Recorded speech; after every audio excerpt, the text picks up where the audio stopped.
Let me summarize a few things. I'm more a scientific philosopher than anything else. And of course, I learned from Jacob Rafelson that only prevention is possible at 2050, 2040, 2050. And it's long term. The same as Rupa Wong. If you can't accept this, you will not be successful.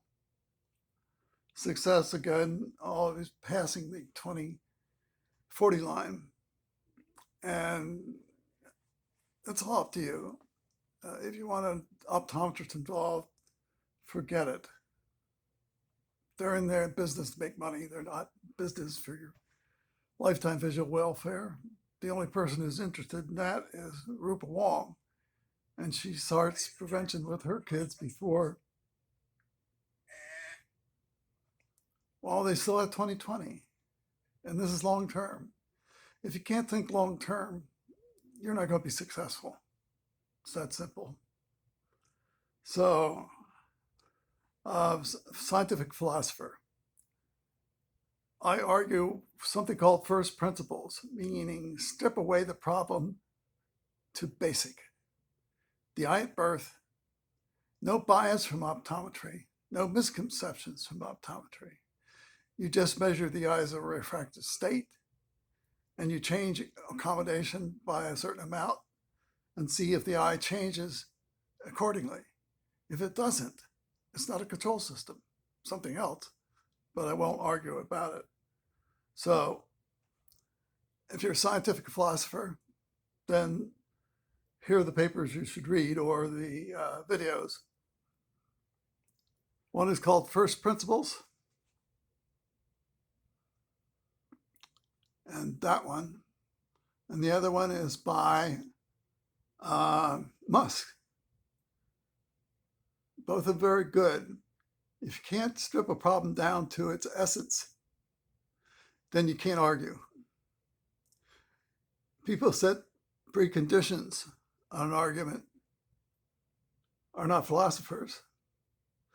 They're not much as a scientist because they won't strip things down to its essence. And I think we all try to plunge into a solution without understanding the problem.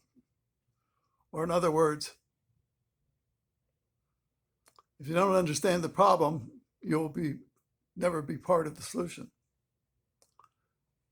So that's very simply my scientific philosophy. Obviously, I wear a plus veneer. Obviously, it's extremely easy for me. And obviously, I verified my Snellen 2020 and positive refraction. And this has been going on for 15 years. I could not have gotten out of 8 doctors. The mice lens wiped my vision out permanently. Only cataract surgery, which resets your eyes to 0, basically, or resets your eyes to 2050, or -2 diopters. I could only recover from that because I saw New Rafelson use the plus on his kids full time. I didn't really understand this until I met him, and then I met talked to his granddaughters, and what he said was that her mother and aunts were the plus, and seemed so obvious. But of course, Rafelson could not help anybody because the public doesn't like the plus. They don't like long term, and they don't like the plus, and they don't like atropine. Now tell me what else they don't like. So was it 1966, studying control systems. I thought that doing this would be sufficient to create negative state for the normal eye.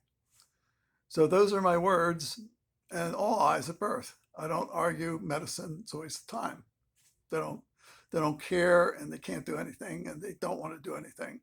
And that's the entire profession of optometry. The question is, do you want to do something? And I can only hope you still have 2040 on your Snellen. Yeah, to me, and I've since 15 years ago, I wear a plus veneer, but I do all the physical work of prevention. And are there risks to wearing a plus for prevention? Well, let's put it this way. My vision's never been better. I won't say perfect, but it is. And it really is two parents, ophthalmologist Ruba Wong and husband, using atropine while they still have 20/20. So you do that, you never enter into nearsightedness, period. Absolutely. Because they're doing what I'm doing. If I had a choice of atropine or the plus, I would choose the plus because it's less expensive.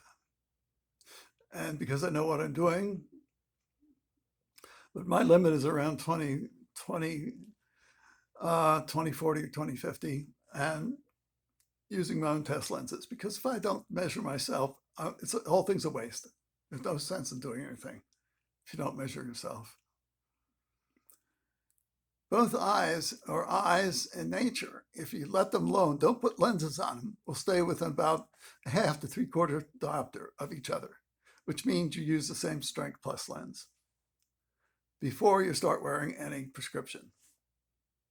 So that's a summary of the scientific philosophy I use. It's stripping away all the crazy optometry point terms that are obsolete, wrong, misleading, false, everything. They don't mean it to be that way, but they need to make money in their office. And what I do and say doesn't make money for them in their office. So don't ask them to do things because they're never going to do it. And they think you can't do it, which is the truth.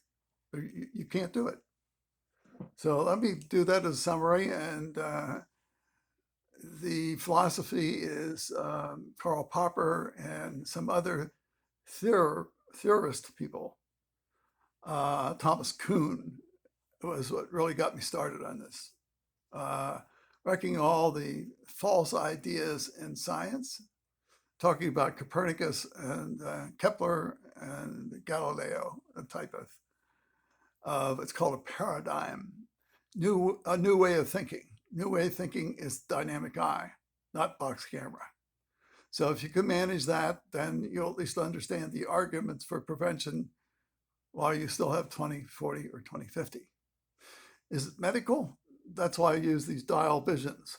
With dial vision, I get 20/20, I don't have a medical problem.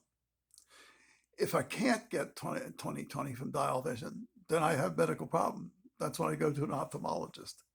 So I'll post this and think, science, science, science. What do you want in your life? I just can't help anyone get out of much more than 20/40. Add your thoughts. Thank you.